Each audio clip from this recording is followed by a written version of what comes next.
going to jump ahead and talk a little bit about Martha Marcy May Marlene, which, by the way, is a movie you should learn how to say. The first couple of times I heard it, I always got the names mixed up.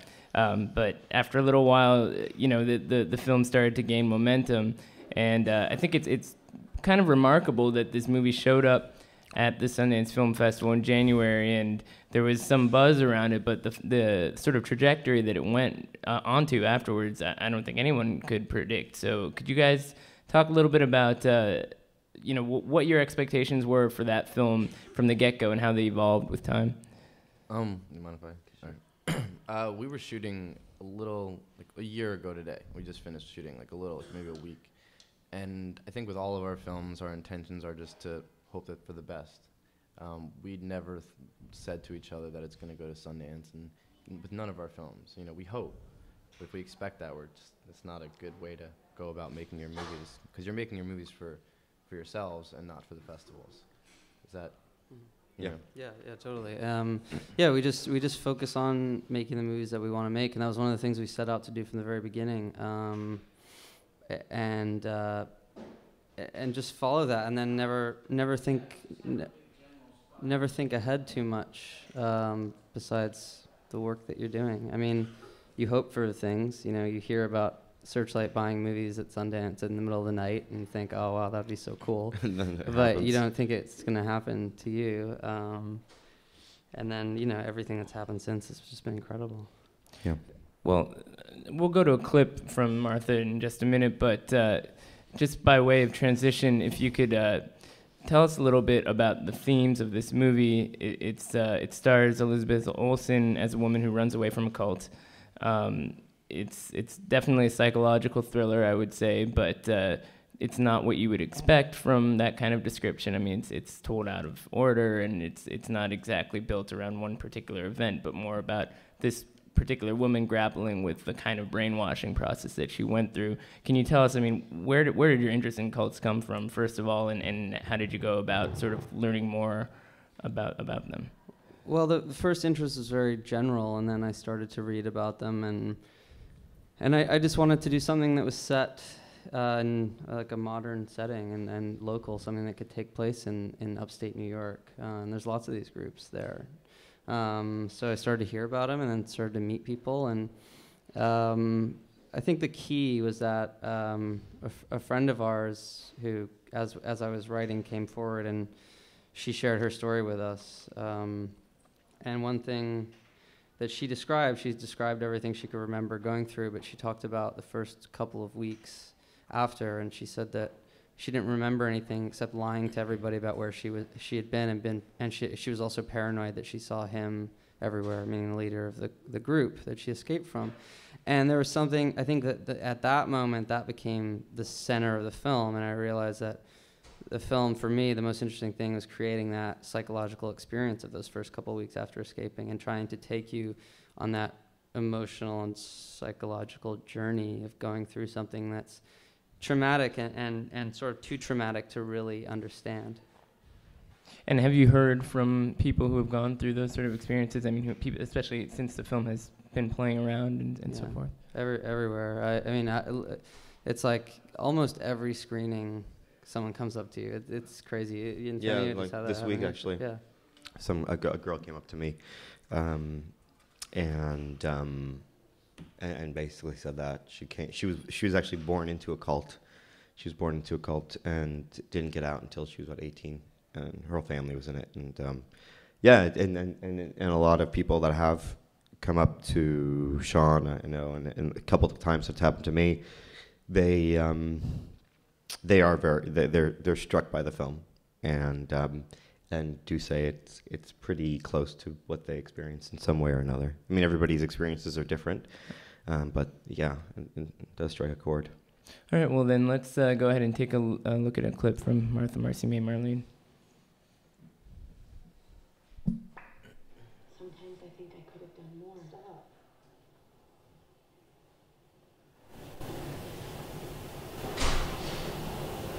You really never think about it? No. You're not angry with me? I know you don't think much of me, but I knew what I was doing then, and I still do. No, Martha, I think the world of you. Sometimes I just think I should have come home and made sure you went to college. You had so much potential. Yeah, I don't need your guidance now, and I didn't then. I am a teacher and a leader. You just never let me be that, but now I am. I know who I am. A teacher and a leader? What are you talking about? I am always... I was the one who encouraged you to push yourself, always. You were the one who shut me out. Martha, just because we're sisters doesn't mean you need to talk about everything that comes into your head.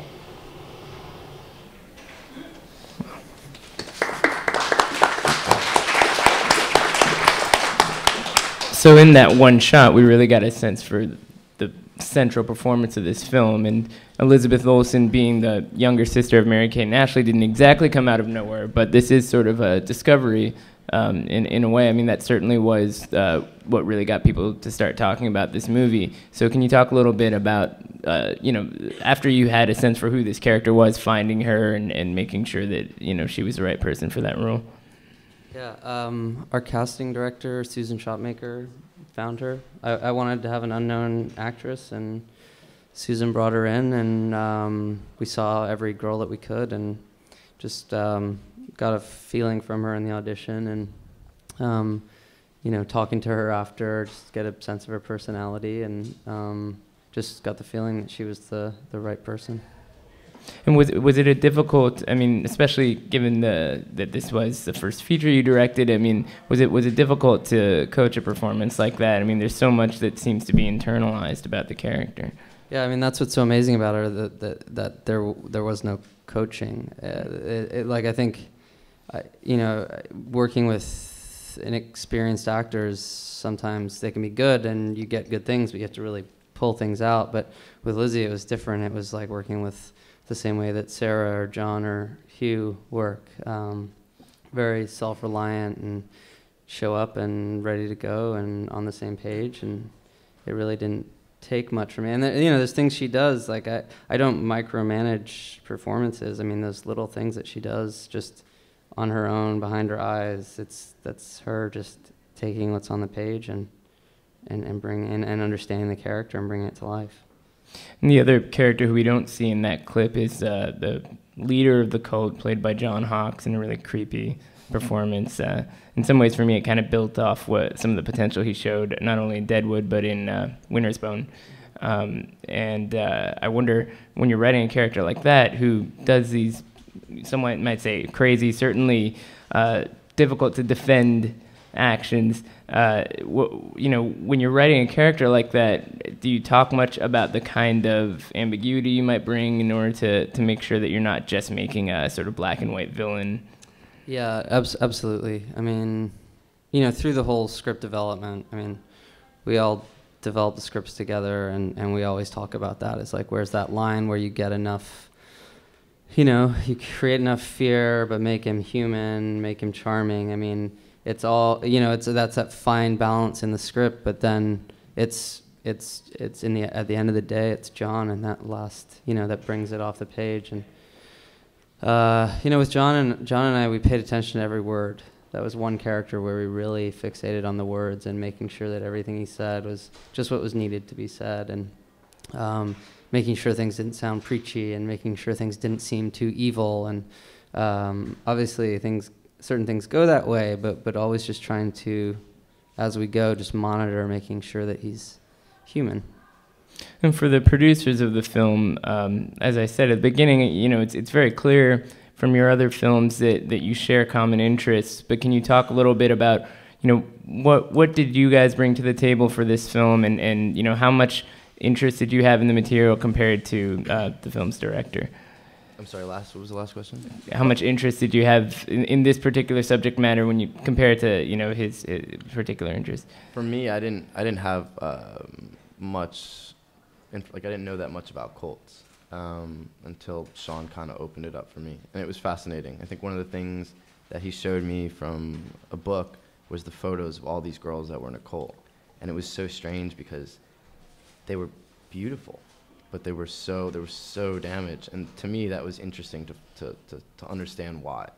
but it's a very hard thing to. I think we all had a very uncomfortable thing about making a movie about a cult, because every movie that's been made about a cult has come off so cliche.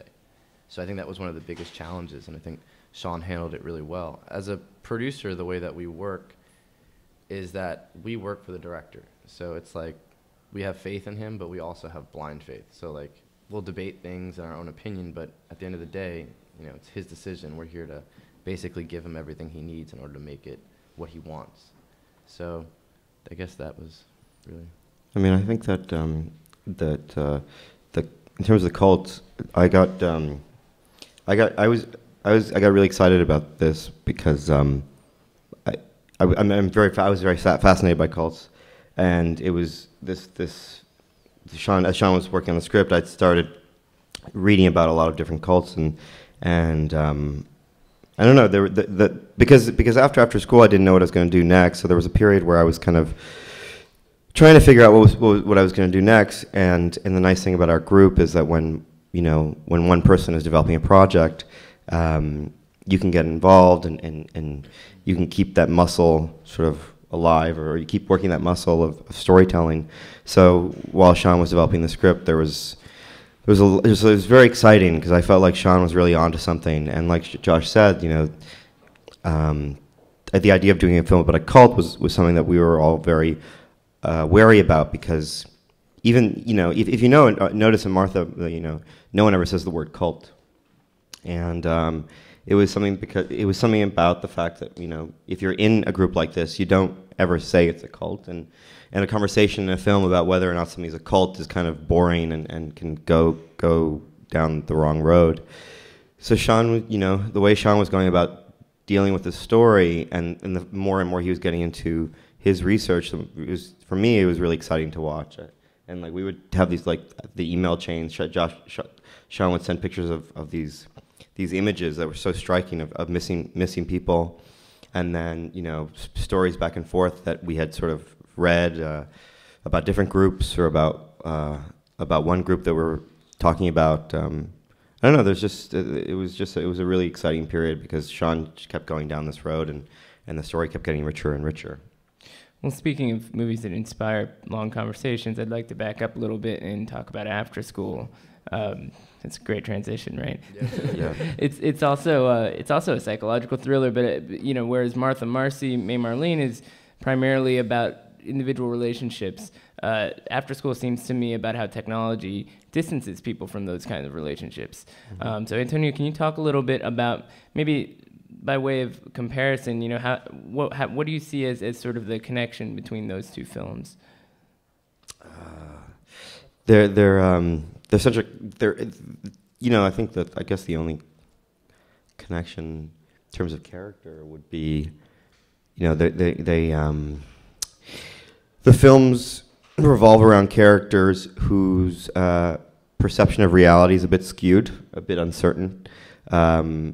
People who are in processes of transition, of figuring themselves out, and because of that, their perception is I don't know, these unreliable narrators, and I mean, it's interesting because there is a weird connection between Martha and Robert in a way, but Robert one is being the character Robert played by from After School, Yeah. Ezra Miller. There's like, I guess, I mean, I never really thought about it, but I guess there's definitely some comparison in terms of like a character dealing with isolation within a system that they're struggling to fit into. Right. Yeah, and trying to, Like exactly. Robert's struggling is isolated within the school, and there's very much about the system of the school and the way that it works. And I just thought of the editing scene where it's just like, he thinks it's normal to cut the memorial video that way. Yeah. It's sort of like the way that Martha thinks something's normal. And And then he's shot like down. Michael Stuhlbarg, going, "What the fuck are you doing?" How many people here have seen After School? I'd say a pretty good amount. Okay. For those who haven't, we have a clip which they're queuing up there in a minute. But just to add on to that point, I mean, I think what's interesting about After School, when you do compare it to Martha Marcy May Marlene, is that in both cases you're dealing with a character who's dealing with a serious sort of traumatic experience. In After School, it involves a shooting of some sort. No, it's not a shooting. No, it's a death. It's he witnesses a drug overdose. A drug overdose. And in this case, it's a number of different incidents. So, well, actually, maybe we should just watch this clip too. Do you want to set it up for us right quick? I don't know which clip this is. This wasn't the right clip. Setting the clip up. This isn't the right one. Is this the last clip, or is this the fight? Who knows? Who knows? I think this is a fight at the end. This wasn't. That's okay. I never thought that we'd actually be doing this ever. Showing clips. There's a great story when we saw Tarantino showing clips at a masterclass. No. Tarantino showing clips at a masterclass of his films, and every time the clip would end, he'd be like, I want to watch the whole film. Let's just watch the whole film now. But I don't feel like that. Well, actually, while we're looking at this without sound, which is an interesting way to dig into your technique. Yeah, it's on purpose. You guys are really, you're very meticulous about camera placement. I'm seeing a lot of different influences. Mm-hmm. I think Gus Van Sant was cited a lot when people were talking about this movie, but do you want to elaborate on that a little bit? Well, in this scene, this was an interesting scene. It's one of the early ones we shot. And Jody, the DP, was wasn't completely sold on this sort of angle here. And it was only when we did the second half or this scene was shot later on, because there's two scenes where you established that angle. And you see a shot in your head, and that's what you go for. And a lot of I guess some of the way that I see the world is kind of in fragments and cutting people's heads off. Speaking of fragments, not literally. So how are we doing with this clip? Are we going to be able to make this happen or not? Because I don't want to. Tony, we can do the audio together. This is killed a him. Live voiceover commentary. Are we giving up here? Just stop. if there's I do have a DVD of it, but well, let's okay. We can put on Kids in Love. Maybe we can move along. If you guys want to cue up that music video instead, we could just go to that, because you have a music video. I've done a bunch of music videos. Like while we in between doing movies, we needed to figure out a way to support ourselves. So I really like doing music videos, and having Antonio's first short win allowed me to sneak in the door at Atlantic Records and try and convince them to let us do stuff. So a lot of the stuff that we did were new artists, but they would let me do things that were unconventional. So the songs aren't that great, but the ideas I think are pretty good. So it's weird to be sitting here. So this is about talking about that. This video shot at South by Southwest, and I shot it with 3 other crew members traveling the country about a year ago. Okay. Do we have the music video? Just go into it. All right. Very strange. Perfect.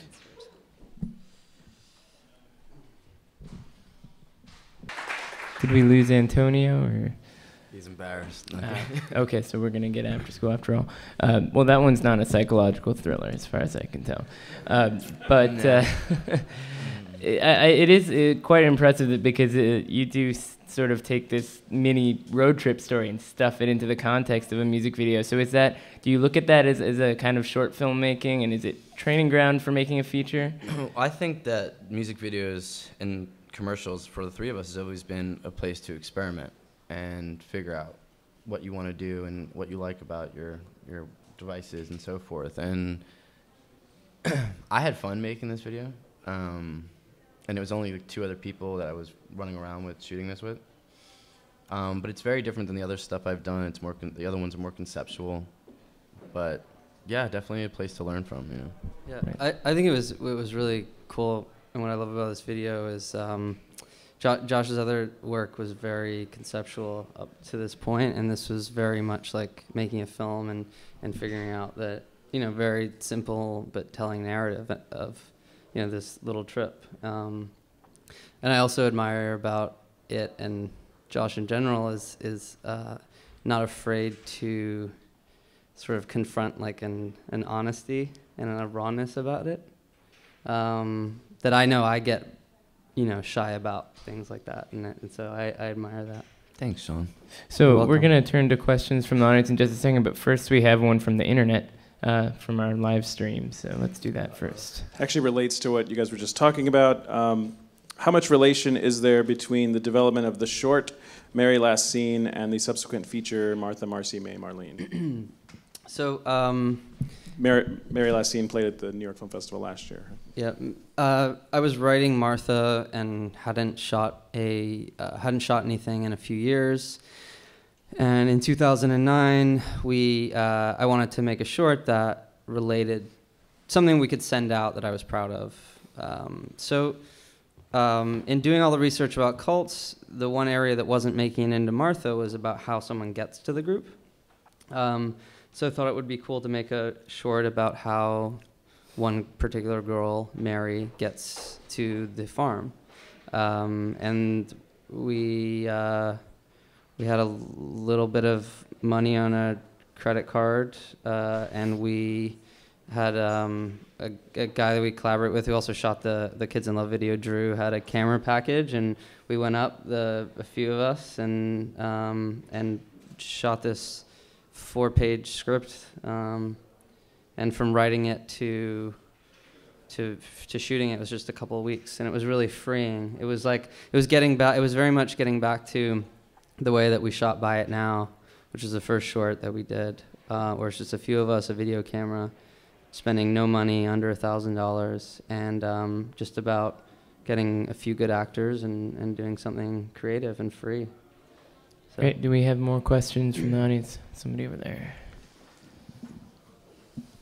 Yeah, I want to ask Mr. Durkin, now that the big money boys at Fox Searchlight have been talking to you, how reluctant or willing would you be to appear if Piers Morgan said, I'm doing a thing on cults, and you're going to be 1 of 4 people on a panel, we could do a remote from New York or whatever, or do you not want to do that because you got pigeonholed as the director of a fictionalized or dramatic movie that is only peripherally about cults? Do you understand my question? Yeah.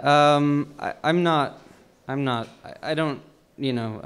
expert on cults, so I don't think I'm really qualified for that. Like, for me, the film was never about a cult, and like Tony or Josh said, we never used the word cults. We never, when we were making the movie, when I was writing it, when we were talking about it, that's just a word that we've come to use after. So for me, the film is just about how this woman tries to make sense of this trauma that she's been through, and always treated everything that happens specific to her specific trauma.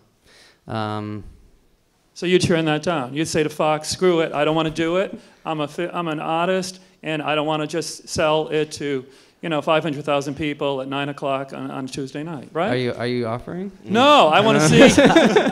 I really, I just want to see how willing or unwilling you will to have people screw around with your vision. And well, being interviewed about cults, I don't think would be screwing around with the vision. I mean, it's totally separate, and I'm always interested in speaking about issues if they relate or I can speak to them, but. I don't. Did you say Paris Hilton at some point in the question? Right. I thought I heard you say Paris Hilton. Piers Morgan. Piers Morgan. Yeah, I was like, Piers she's Morgan. there, then. Either one. Yeah. They're going to be quoted tomorrow. Yeah, I know. Hi. Hi. Hey. I have 2 questions. The first one is using an unknown as your lead. The advantages, disadvantages, what people advised you. And the second question would be, I read somewhere, I don't know, you can confirm and deny, that you started making this film and the money to complete it was not in place. I don't know if that's true or not, but I guess my question would be, how do you, what principles do you follow to make decisions to kind of forge ahead? Even if, what principles do you follow as a team to forge ahead in the case, even if the money is not in place? Do you want to start with? Should I start with the second one? Sure. Finance for the kind of movies that we make is difficult to begin with, and if you kind of will it, hopefully it'll happen. With this one, after Mary Last Seen won at Cannes, one of our investors is a friend of ours, And he was with us, and right after we won, he was like, I'm in for the first money in. So we had enough to start going. But getting the money, you know, we had enough money as we were shooting to finish the shoot, but we didn't have it for post. So we were raising as we were shooting. It's very stressful. And it was the same way for the other 2 films that we did, you know? You kind of just keep going and you try and make it work, and we were very lucky that it happens every time. We have time for maybe one more, if there's anybody out there. Well, there was the other question he had about working with unknown. We started working with unknown actors when we made Buy It Now, and we sort of, I mean, first time when Antonio made it, he had a friend of his, and she was the lead, and then we got Rosemary DeWitt and Chris McCann to play the other parts, and we sort of from there, we never said like that's our model, but it's just happened to be the way that we've been making films. I don't really know why. I mean, I know for me, for Martha, it was really important that Martha was just a fresh face, and that she, you know, it was just important to me. I can't really say why. I just felt that way. But it goes beyond that in terms. I think going into your first feature, you want the least amount of least amount of problems or pressure on you, and one of those things is budget. And the smaller the budget, the more control you have, and the less pressure to to do something that you think will be commercial, but to do what you want to do. But the other thing is that when you work with an unknown who is just a very talented performer or someone that you believe in, your first time round, there's a freedom, there's a collaborative kind of quality, especially, you know, eventually you start working with people that are, I think, more recognizable. And Martha, we worked, you know, obviously John Hawkes and Hugh and Sarah were more established actors. But there's something exciting about someone who's driving your film that nobody knows, who's just gonna. So the people are coming in with a very clean slate perception of these people. But also as a director, I find that those people that are just that hungry and they're giving everything to this project because there's nothing else. This is the first time that someone's giving them the chance, and you're the director, and this is the first time you're getting the chance to do this. That kind of the combination of energy is really exciting for your first time out. All right, so we're going to squeeze in a final question from the internet. This one almost sounds like a planted question, I have to say, but it's for Antonio. Tell us about the dinner with one of your favorite directors. Such a great story. That's what someone just posted. Is that like Brady? On live Brady's stream. on the internet? That was a dinner with Michael Haneke that Brady Corbet took me to while we were living in Paris shooting Simon. And I mean, honestly, that Michael Haneke is, I think, one of our favorite filmmakers and the greatest filmmaker living. But Brady Corbet, who's a star of Simon, who's in Martha, he invited me to dinner with him and Michael's wife. And Michael and his wife cooked us dinner, and we sat in his kitchen. And I was so nervous, and Michael's wife made soup, Susie made soup, and Michael had made pasta with salmon, and I was holding my plate up, and Michael was serving me, and Susie was holding the pot, and the pasta was really hot, and Susie's putting all this pasta in my plate, and I held the plate up too high. And the steam from the pasta just started getting into her eyes, and she's like, "No, put it down." And then Michael was, and I froze because Michael Haneke's wife yelling at me, and then Michael started yelling at me, "Put it down, put the plate down." And I said, and I froze, and then finally I put it down, and I was like, I had to take a breath, and then Michael just kept putting more pasta on my plate. He's like, "If you don't eat it, I'll eat it all." And I was like, "Oh, okay." So we should be eating this pasta with salmon. It was probably the most amazing experience of my life. Well, on that extraordinarily random note, Yeah. thank you very much, guys. Thank you.